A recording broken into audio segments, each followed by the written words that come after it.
Today we'll talk about the spiritual dependence syndrome. What is it? How to avoid it? How to prevent it?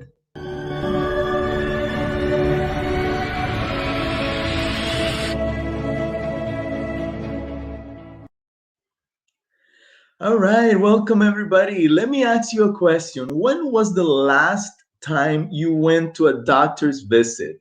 How was it? When you went to the doctor and you sat right down there, did you explain everything? Did you question what the doctor said about your stuff? When he wrote or she wrote the prescription, did you ask yourself, man, what is this medicine made of? Should I eat it or should I not? Should I drink it or should I not? Should I do this? Is he right? Is she right? Or perhaps there's something I should do. What are the contents of this prescription? Usually, when we go to the doctor's office, we just tell them what we feel, we let them examine our bodies, and then we end up looking at them as they write their prescription. That's it. We don't question what the doctor says, at least not usually. Unfortunately, doctors do make mistakes every now and then. And the same thing happens in the spiritual walk. Oftentimes, we rely upon our pastors, our priests, our imams, or whatever spiritual leaders you have.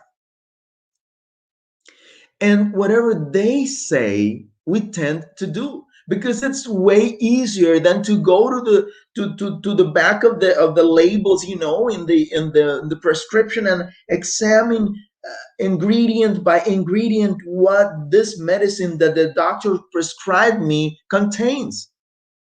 It's so much easier to think, okay, so the pastor says I'm gonna do this, so I'm gonna do that. The priest says I should do this, so I've got to do this. How about going through the hard process of digging into the Bible to verify what the pastor is saying? How about digging into the scriptures to verify what the priest said? I'm not saying you should doubt about your priest. I'm not saying you should doubt about your pastor. I'm not saying you should come to church with the suspicion. I'm not saying that you should go to your synagogue or wherever place you worship and start out by saying, I don't trust them. No, that's not my point. My point is that your spiritual life is so important. You depend on it. You depend on it. So you've got to make your homework. You've got to do your homework. You've got to go to the Bible and review, revise, dig, examine, do whatever it takes to verify that the teachings of your church are actually the teachings of the Bible. Here's how Jesus put it in Matthew chapter 15, verse 9. Yesterday, if you haven't watched that episode, go ahead and watch it. Yesterday, we talked about people who honor God with their mouths only, with their lips, and are not sincere in their treatment with God, in their relationship with God. Like, I am a Christian, but then I am thinking about this other lady who is not my wife, or this other man who's not my husband. You know what I mean? And so I go to church, but then the music I hear, I listen, the videos I watch on the internet, the things I do in daily life, the things I think about the whole day do not really reflect my relationship and my love with God.